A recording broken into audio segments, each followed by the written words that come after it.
Howdy, folks. I'm Dan Gross, and welcome to this brand new episode of the Rochester Indie Musician Spotlight, Rochester's premier music and interview show. This episode is brought to you by Bernunzio Uptown Music. Located in Rochester's East End, they have been providing Rochester and the world with quality vintage, new, and used string instruments since 1976. Bernunzio also offers concerts, workshops, and jam sessions. This season, we're in this warm, local, and creative space, Bop Shop Records. Located right outside the city at 1460 Monroe Avenue, Bop Shop Records is your Rochester home for blues, classic rock, jazz, and Americana in vinyl for the past 35 years. Joining me today are the Dirty Pennies, who are an excellent part of Rochester's great blues and rock scene. The Pennies take old school rock, throw in a little bit of blues flavor, and do it with a gritty, heavy sound that's a ton of fun to listen to. They are Ryan Klem on vocals and guitar, Lucas Howe on drums, and Joe Mungo on bass. They're releasing a new record, Kick Out the Rocks, and they're doing a huge release show at the Bug Jar on Friday, March 24th at 7 p.m., so we wanted to bring them in to chat about it. Guys, thank you so much for joining me today. Thanks for having us. So, you guys actually started out as just a duo with Ryan and Lucas, but we'll circle back around to that. I wanted to ask you guys, how did you get in to the rock and blues? Because the way you do it, not everyone does it the way you guys do it nowadays. So how'd you get into it? I think it just was a happy medium of like, I was playing singer-songwriter stuff forever, and he was playing metal, and it kind of very different. Very, very different. But Yeah. I was really big into B.B. King, and then Black Keys and White Stripes came along, and then that kind of formed a little bit of a sound, I guess. And I like that you said the White Stripes, and BB King, because you do get both of that. And the White Stripes are a duo as well. Would you say, especially coming from metal, did you kind of have to like learn this music or kind of get a feel for it? Not really. It's just kind of it was important to just kind of find like a happy medium, I guess, between like what he played and like what I played. Obviously, there was like, can't go and like throw double bass into everything. But like this music's just more. This music's just like more fun to play, and it's just like groovy, just groovier than just trying to just hammer it out for like 45 minutes at a time. Yeah. So it's definitely a lot more fun to play this type of stuff. And it's fun to listen to. When I first heard about you guys, I checked out your SoundCloud and like I got this like nice groove fest. I'm like, oh, this feels really good. So you guys draw from a lot of different sounds. And you kind of hear it from track to track, and you hear it in there. So how did you intentionally try to draw a synthesis from the sound, or it's just it kind of came together as you're working on it? I think it kind of just came together. I don't think we're not really trying to be the 12-bar blues band all the time. And a lot of times, like, you get the slower kind of singer-songwriter, easy, go song rather than the straight 12-bar blues. I've taken it in the sense of I don't think I'm that crazy at guitar, so I can't play like B.B. King. So we got to kind of have that medium level of blues in there. Medium blues. I can't. That's a good band name, Medium Blues. Medium Blues. We literally make different band names up every day. So the Dirty Pennies works for you guys. So you started out as a duo. So when you guys were playing as a duo, how did you have to work around the music, and how did Joe enter the group? Me and Luke were playing for a really long time. You guys started in 2012, right? Yeah, we were just kind of playing in a basement, and eventually we're like, maybe we can play gigs. And it just turned into like, maybe we could play a Wednesday night at Bug Jar. And then we decided, we kind of came up with at least 10 songs that we like to play a lot, and it started to get a little bit of attention. And a couple of people have told us in the past, like if you added a bass or something, it would really open it up. But we met with somebody from Cleveland that was trying to help us out for a while, and he specifically said a bassist would add a lot. And he worked with me, so it was easy. Yeah. I found him. He played bass. Like he liked the same stuff. So it's like when we first started too. There wasn't like we didn't like sit down and even like be like, yeah, we're gonna start a band and all this whatnot. We just kind of started jamming and like, kind of just progressively we started just writing, writing music and whatnot. We didn't like sit down and just be like, oh yeah, we're gonna start a band. Joe's from Geneva, so he's not even from here. Yeah, I moved out the here. Invader. Yeah. Correct. Geneva. So how'd you find out about these guys? Well, like Ryan said, I work with them same place, and so like I think the first week I was at the new location I'm at, they had a show, So my buddy's like, yeah, dude, you should go check these guys out. So I went, and I was like, man, I think I could play music along with these guys if they ever wanted to add a bass player. So once I got to know Ryan better, I asked him, I was like, if you ever just want to jam sometime, man, let me know. And I think him and I played at his house once, and then we had Luke come over too, and then at the end of it, they were just like, you're in, man, let's do it. Now, did you come from the same sort of musical background as these guys did? I don't know. I started with punk rock, really. Didi Ramone was like my hero when I was 14, and I started playing. So my bass line is really just like rhythmic, just to carry everything. That's what I like to do, just like powerful stuff. And so I think coming in, I molded the sound so both of them can kind of do what they want, and the sound doesn't get too big. We can kind of like inflate and deflate when we want to now, because we have like a nice medium of all three. Speaking of which, speaking of the sound balance, I have to say, so you audience members, you'll see the set a little bit later, but you all said you have to play a little bit quieter in this space than you normally do, and you all look around at each other like, that sounded so good, we should do that more. So thank you guys for accommodating us. So Joe, when you joined the group, was there any sort of adjustment for you guys? How the songwriting change, the arrangement sort of change? Can you tell us a little bit about the before and after? I think the songwriting definitely changed a little bit. I think we definitely have a little bit of a different sound as far as, it's nice to have him here to like fill in the gaps a little bit. Before when it was just us, Ryan's always got to kind of keep that bass like with his guitar, and I kind of would fill in stuff with maybe a little bit more cymbals and whatnot. So it's kind of nice to just have like more of a dynamic. Right. Like we're able to have more of a dynamic with Joe in the band. It offers, as far as writing goes, to actually write different songs than but like when we were just the two of us, it was like this blues 12-bar Black Keys White Stripe thing worked, and that's kind of what we could do. With the basses, it gives us more room to kind of get a little more indie alternative, which I think the record coming out, Kick Out the Rocks, is a lot more of that. Yeah, and we'll circle back around to that. Now, do you do all of the lyrics and songwriting, or do you kind of write all out ahead of time and bring it into the group, or do you all collaboratively do that sort of stuff? I write the songs mostly, but we'll go in and it's pretty much, I'll go in and be like, I have a song. And they'll either be like, it's lame, or it's not lame.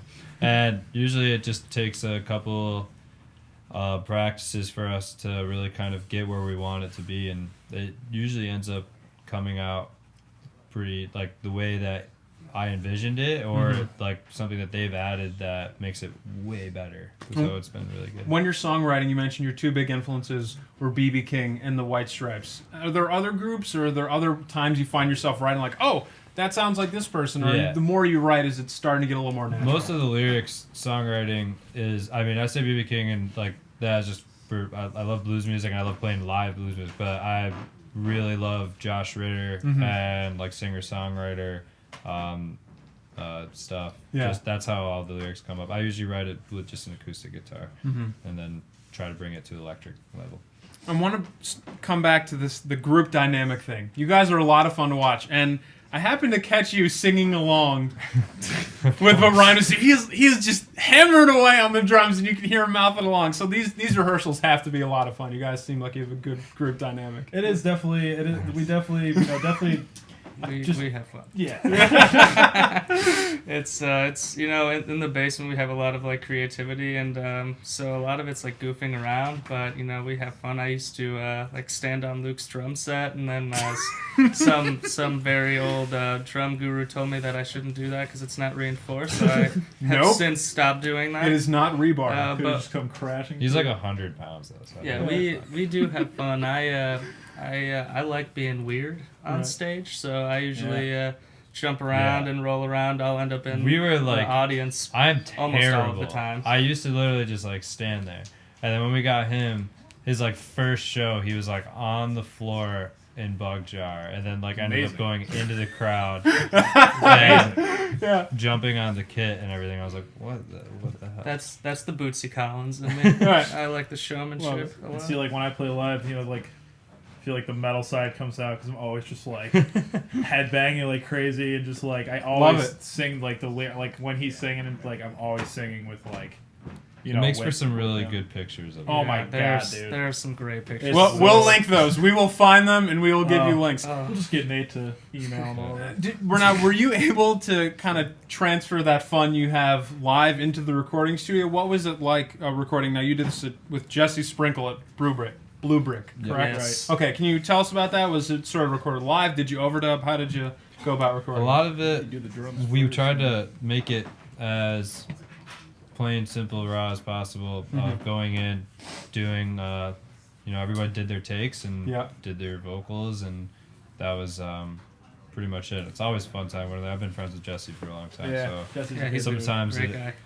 it can get pretty wild. So he's pretty fun. Get pretty. I think we tried to keep it as live feeling as we could while keeping it polished, that was a big thing. I mean, live our sound is, we try to make that as tremendous as possible, to really give it a show, but on the record we toned it down in the sense that we just wanted everything like clean so you could hear it, but like leave the edge in there. Yeah, and especially like doing like different takes, like in the studio. Like sometimes when we play live, like I might throw something different in here and like or here and there or whatever. But like when we're in the studio, kind of like I'll track a song 3 times with drums. Mm-hmm. I'll try to play like the same thing every time and just like kind of keep it not like too simple, but just kind of for the record, I just want to kind of keep it a little bit more tamed, just so you can fully hear like everything. And how'd you pick out the songs for the record? Is this just a culmination of everything you've done, or is there some newish material on there? It's got 8 brand new songs, and it's just pretty much everything we've been writing since we've gotten Joe into the mix. There's 3 old ones on there too. And then there's 3 old ones from our first EP. All right, guys. Thank you so much for joining Thank me today. you. This was a lot of fun. Appreciate The Dirty Pennies are releasing their new record, Kick Out the Rocks, at the Bug Jar on March 24th at 7 p.m. I'm Dan Gross. Thank you so much for watching this episode of the Rochester Indie Musician Spotlight, and we'll see you again soon.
Bop.